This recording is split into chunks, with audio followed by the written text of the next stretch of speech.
Dead Cells takes the progression of a Metroidvania and integrates it into this procedurally generated action roguelite that has you slowly chipping away at its steep difficulty.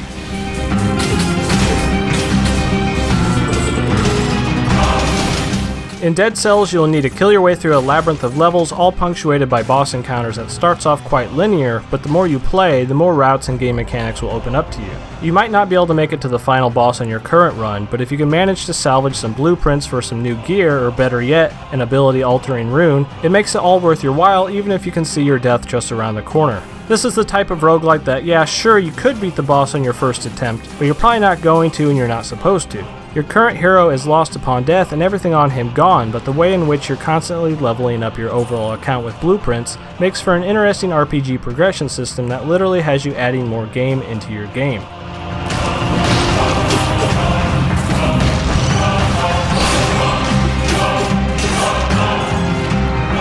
Combat consists of 2 weapon slots and 2 ability slots in which you can equip anything you find on your journey, and what I greatly enjoy about this system is how it lets you diversify your playstyle to whatever suits you best.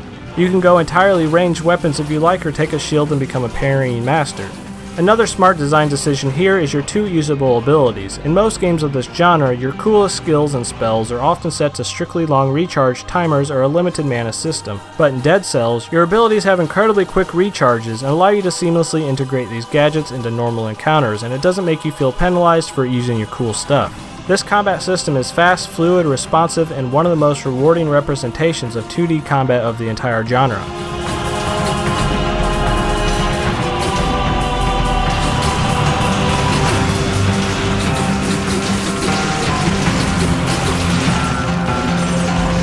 The blueprints you will find on your runs will need to be bought in your hub between levels using the cells you collected from exploring or killing enemies.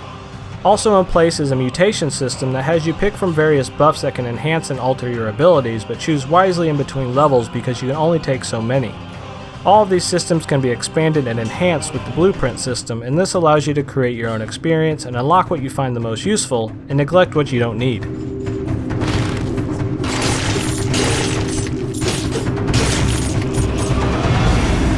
Dead Cells only falters slightly with some repetition setting in, especially on the early areas and during longer play sessions. The enemy designs here are interesting and fun to fight, but in the first level alone you'll probably have killed the same enemy about 50 times already, and that same enemy will be used throughout various levels.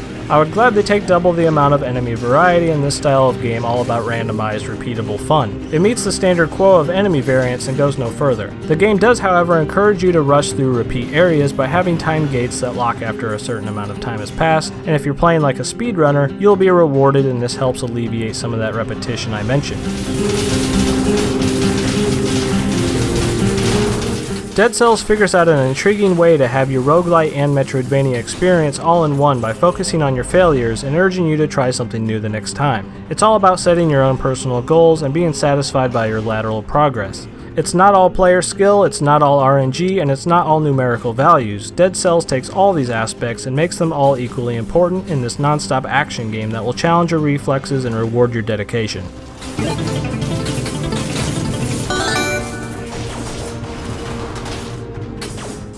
This has been Deadite from Boomstick Gaming, and thanks for watching.